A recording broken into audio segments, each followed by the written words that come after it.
So I want to make sure that you guys are not going to be shy. You're going to participate in the Q&A afterwards, all right? And if you have any special asks afterwards, we'll let you maybe stand up if we have time.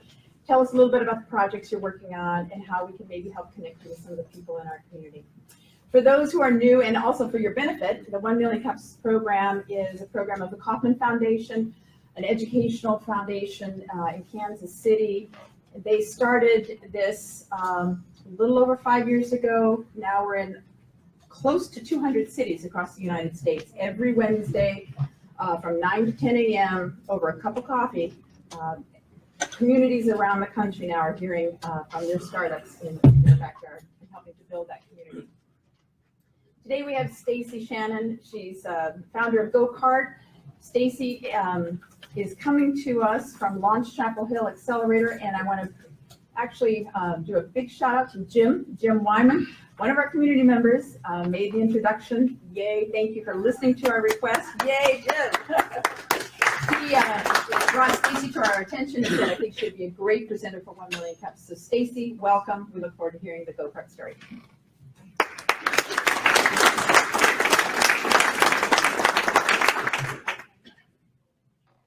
Hello, everyone, and hello to Apex Friendship. My name is Stacy Shannon, and I'm the founder of GoKart. My tagline is moving at the speed of mom. What GoKart does? GoKart is a lot like other rideshare services, but for kids ages 6 to 17. The challenge, every parent today faces the challenge of getting their kids home from school to practice, all while balancing work, life. And the solution is GoKart alleviates this burden with drivers who have at least 5 years childcare experience. They are 7-year background checked, 7-year DMV checked, interviewed, auto inspected, and hand selected. So we match drivers with the actual kids who live in certain areas. For example, you're in Apex, one of my Apex drivers is going to drive you. So how GoKart works. I'm a mom of 3, so I needed the solution. And I found that a lot of other parents do as well. The month-to-month growth shows need. And I need more drivers. I need more drivers to service the amount of clients that I get on a daily basis. One of the best things that GoKart has is I just acquired, it's an insurance policy that covers the drivers while they use their own vehicles, carrying minors for hire. And it's a lot like Uber or Lyft, except the drives are scheduled. Looking to scale the model. So our value is less stress to the parents because they have a reliable way to get their kids home.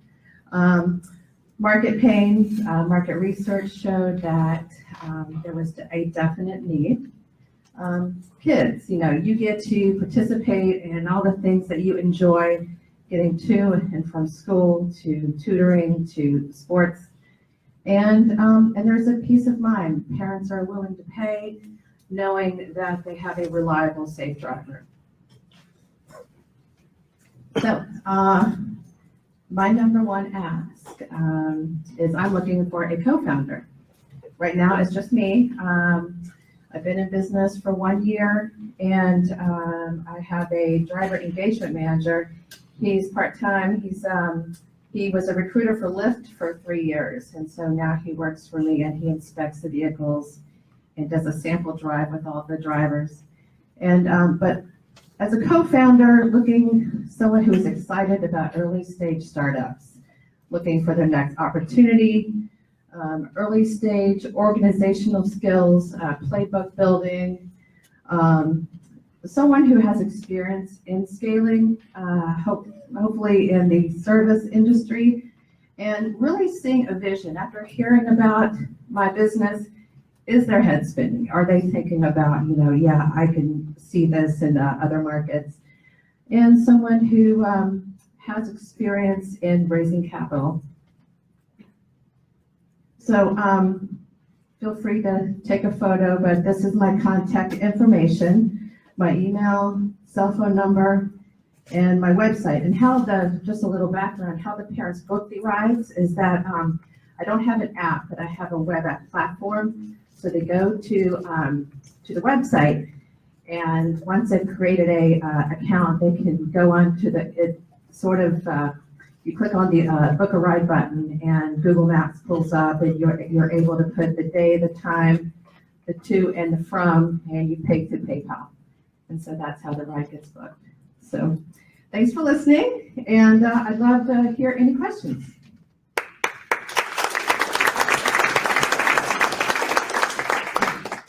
Knowing the demographics of each city, how many people would need to be there to run that business. Someone that could be me there, someone who could be Rick, who's my driver, and sort of mimic Raleigh, but put it in another market. So someone who can help me with that.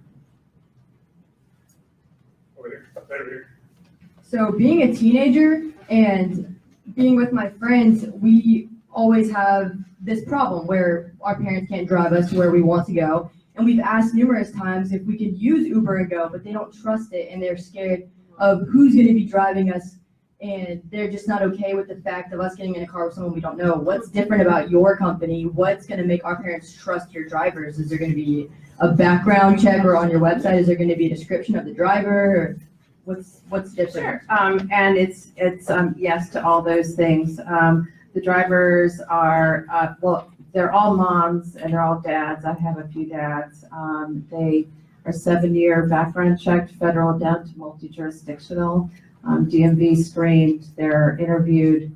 And prior to the first drive, you'll get a photo of them, a photo of their car, so you know who's coming. You have their cell phone number. There's complete transparency in who's coming. Right here. Hold on, we've got- Guys, I've got like We'll come 5, to so them. we're good. So We're moving to, yeah. First, the young lady up here already asked my question about screening, because that, to me, is a critical factor. Because I know when I travel, I use it a lot.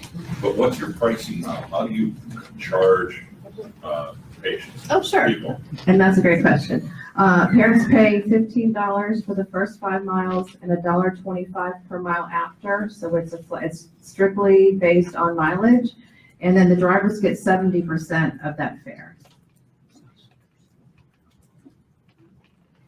Scott, you had one? No, he asked the same question. That's good. Oh, okay. One second. Gentleman right here. All right, making you dance. I can project that on I have one more question. There is some of our kids ride around this area, a bunch of them, and they do the same thing you are. How long have you been in the business? I've been in business for 1 year. Those companies, the drivers don't use their own vehicle. They're a fleet service. Their company owns the vehicles, and it's typically a bus or carpool situation. No, there is some. You've done your research. There's about almost about 10 of them around the area. They have their own cars too, and the kept business have moved into that. And with the pricing, have you done your research with their pricing and the pricing?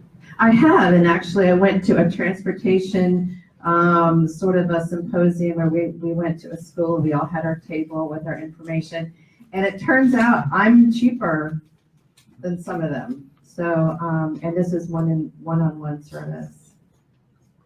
Okay, there's a gentleman right there in the middle. Talk to me about your technology, because they brought up some good points about security. Mhm. So where most of these probably have a platform for the user to book a ride, I think what's more helpful for parents, I'm one, great, tracking to make sure that the kid actually got picked up and they actually got to the destination. So are there provisions within your technology to allow parents to remotely track?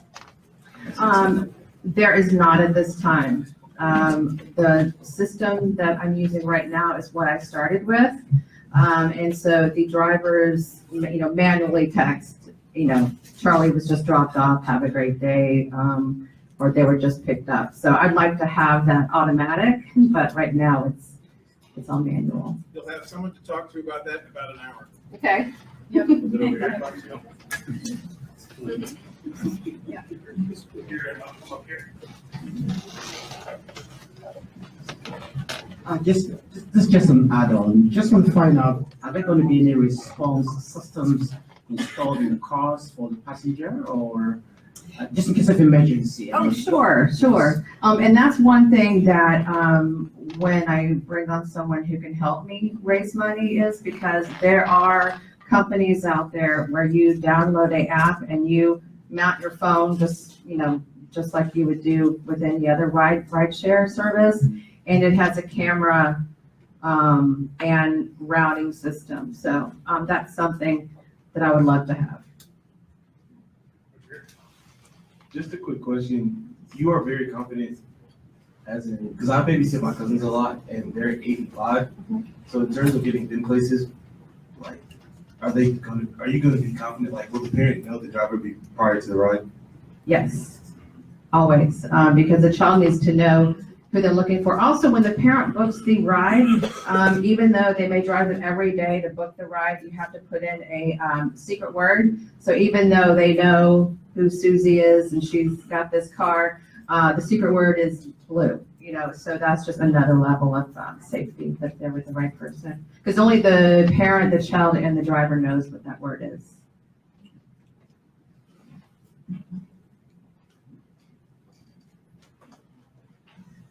I have a quick question here. How are you gonna solve the problem? I remember when I was in elementary, middle school, and I was in an after-school program.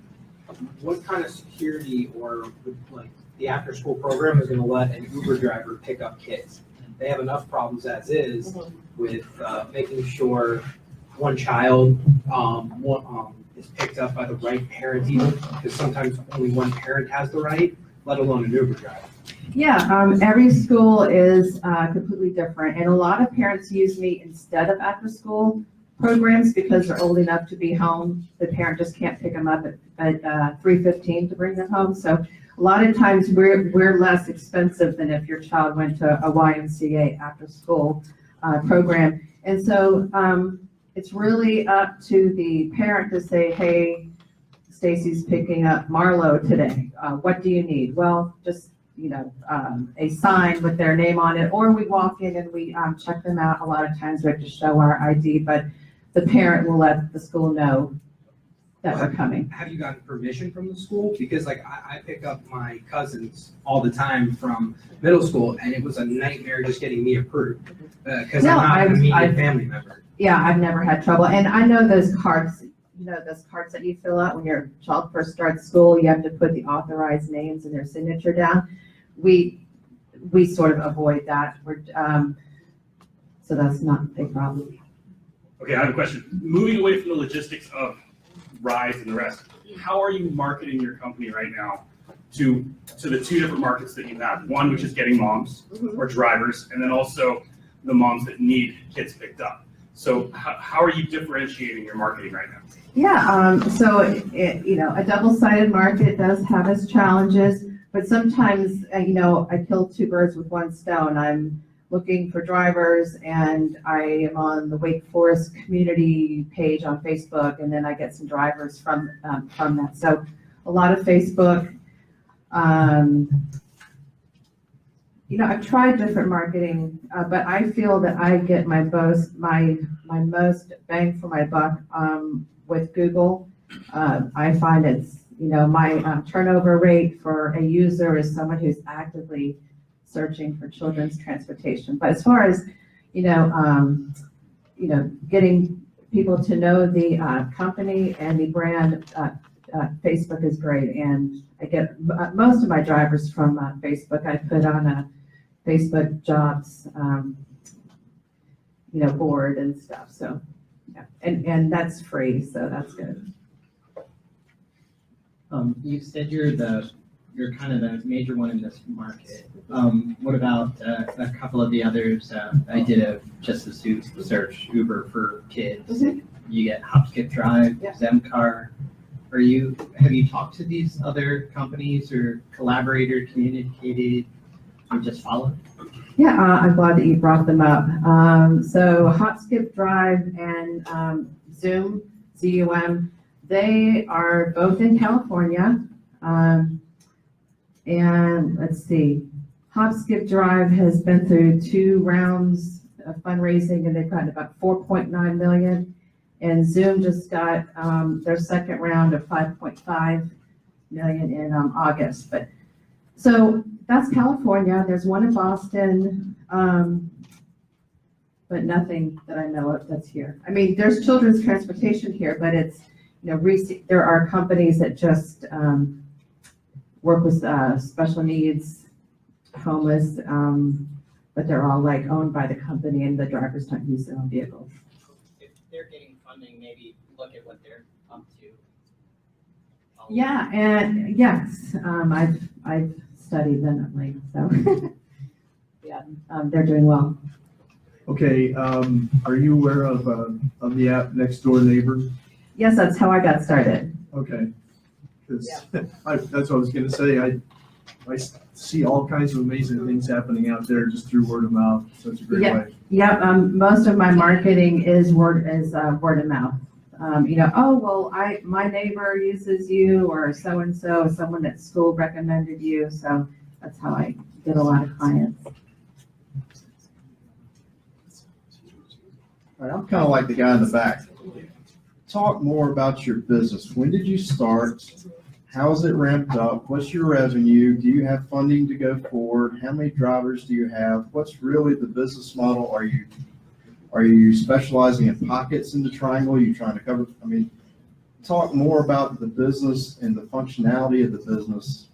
And that may give us a better feel for how you're going to scale this up. Now, like the young lady down here, I've got 2 elementary school kids. My wife would never let somebody pick up those kids unless they're a family member. We knew them very, very well. So, I mean, that seems to me to be a very big hurdle to get over. But talk more about your business, how it's scaled up. Sure. So, yeah, I mean, there are some adults that will never use Uber. And then there are some parents who just won't use my company, but there's a lot that do. So to answer your questions, we cover everywhere from Wake Forest down to Garner and over to Chapel Hill. I'd like to have more in Chapel Hill and even go into Hillsborough. I have 27 drivers in that area and 4 in Charlotte, mostly in Matthews and Huntersville. As far as my wish list, I have things, I have process and procedures in place, and I just need a playbook built that could be mimicked in other markets. But tell me what I missed in your question. I'm sorry. So how long did it take you to get to 27 drivers? Oh, okay. And what kind of revenue? Oh, sure. Okay. Well, the clock sort of started September 1st, 2016. So it's been a year. So I had 20% growth after starting. From August to September this year, I had 70% growth, and then this month, because August school was just starting, and then I look to have about a 13% growth for October if it stays the way that it's staying. But I am able to live off of what I'm making, so if that gives you any indication.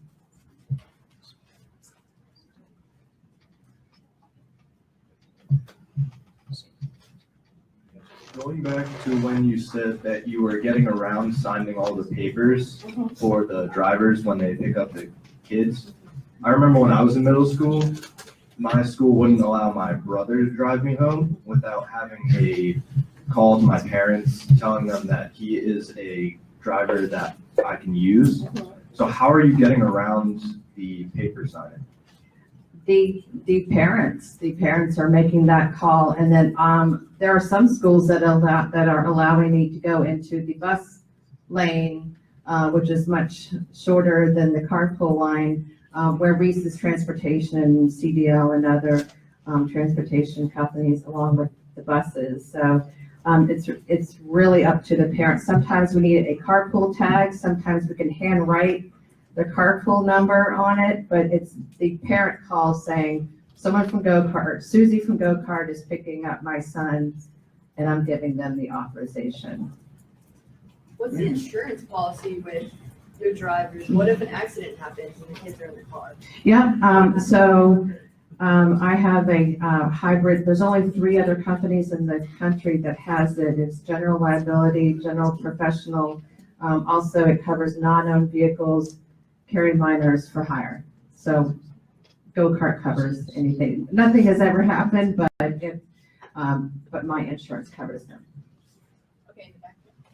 So, hi, Willie Hoos. Hi, Willie. And so I just wanted to make a couple comments. First of all, it's just great to hear all the questions in the room, and great job to Stacy. I'm an entrepreneur residence at launch for Stacy. We've been trying to help her accelerate here.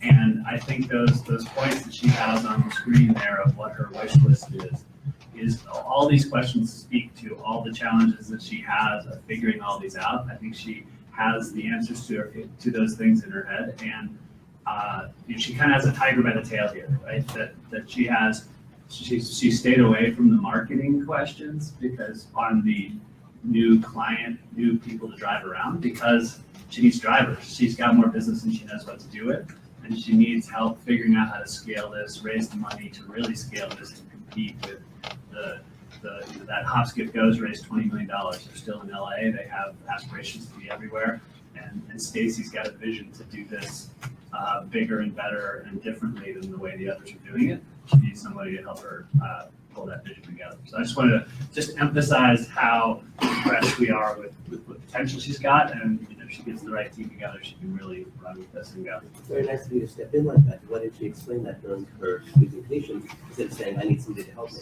So I think that, so I think, excuse me, so I think that speaks to why she's here, woman, because it gives her, Oh, yeah, it gives her, yeah, no problem. It gives her an opportunity to have the opportunity to fill in those gaps as to where when you're giving a presentation, what she can and cannot see.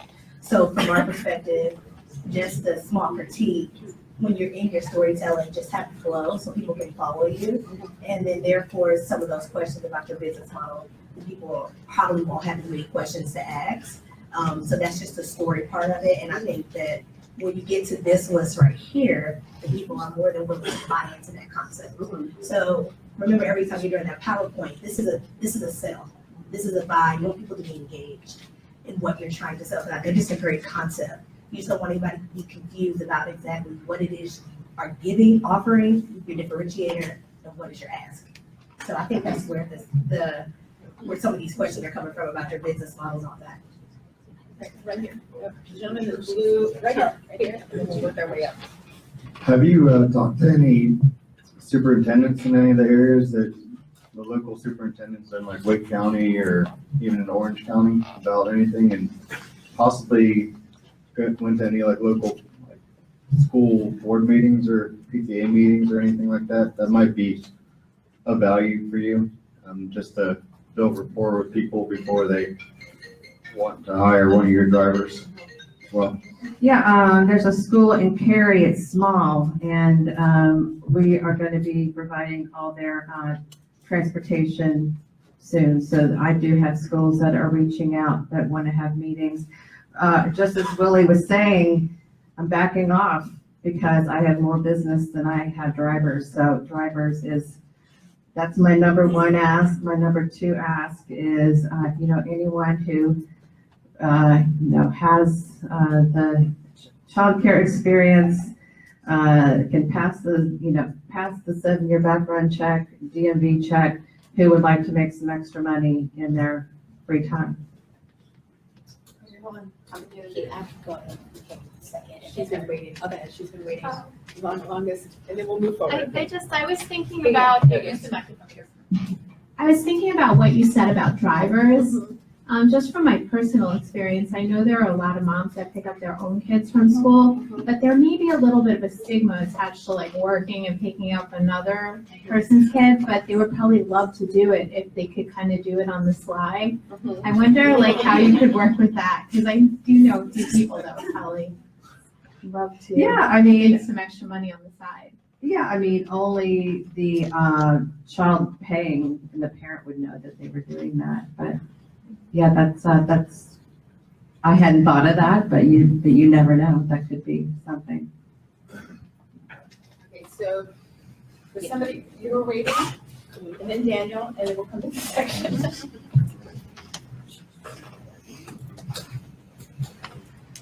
So with Uber and Lyft, I know that if you need a ride, you can just go to their app and immediately get a ride and they'll just come right to you. But I know your company's a little bit different. How much in advance do the parents need to let know the drivers that their kid needs a ride? That's a great question. We need at least a 4-hour window. Most parents know what their kids need to do for the current week. Sunday nights is my busiest work period because that's when parents are booking for the week. So I do get parents that, book last minute and we're able to help them, but this is a model of their scheduled rides.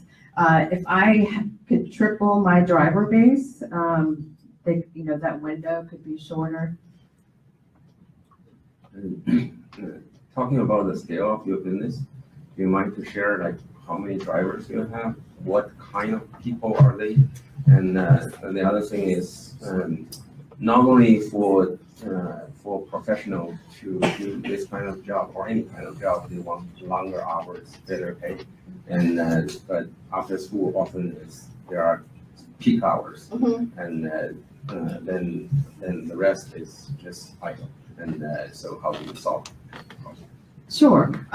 So the peak hours are between 7 a.m. and 9 a.m. and then between 1 and 7. So you would be surprised how many schools in the area, the pickup time is 1:30, and then after practice, it can go up till 8:30. So there's a larger window than you would think, but yeah, the crunch time is between 2:30 and 3:30, definitely. That's how it is, yes. How many drivers you have? What type of people are they? Yeah, I have 27 drivers in the Raleigh area, 4 in Charlotte, and they are all moms and dads. They have the 7-year background check, they have the childcare experience, and they have the clean driving record. Thank you. Do you have a financial incentive for your current drivers to recruit additional drivers? I do. Any driver who brings on someone that I hire, they get a $30 fee. All right, we have time for probably 2 more questions. I know this gentleman had his hand up, Mark, and then this young gentleman, and we'll have to kind of.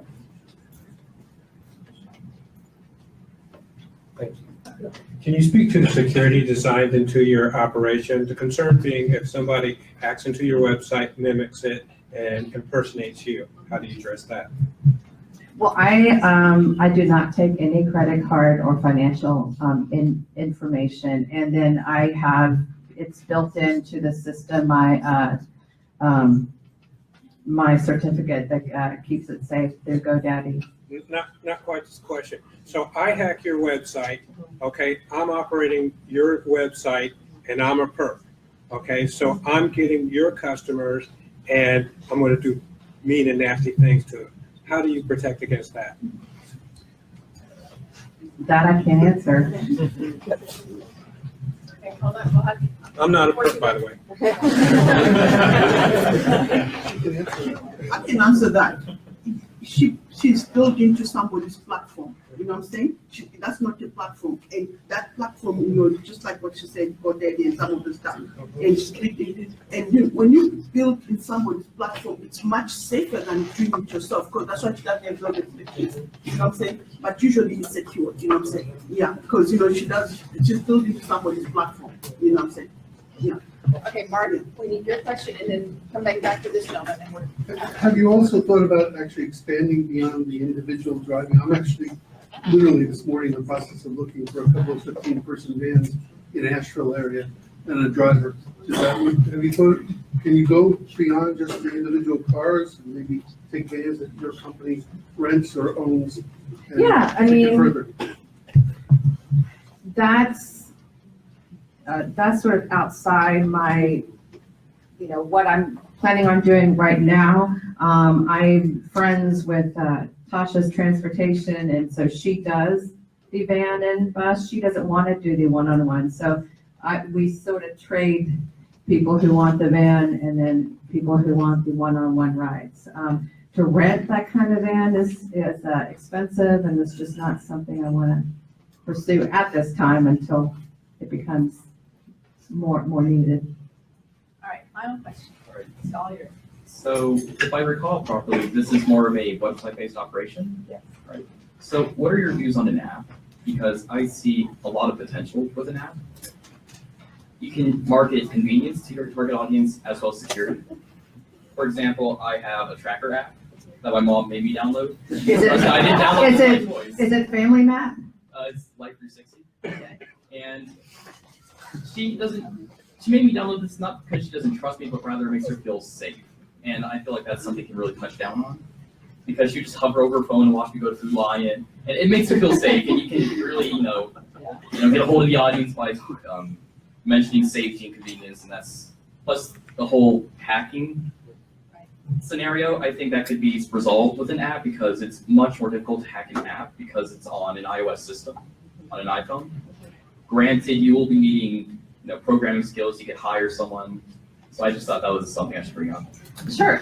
Yeah, I would love to have an app. I'd love to have a driver app and a parent app. So that's just something in the future. Yes, it would automate a lot of what I do that's manual. That's where this would come into play, and to have someone who can help me with that. But there's a huge value in the app, and that would help me compete with those that are out in California. All right, that is it. Thank you very much. Depending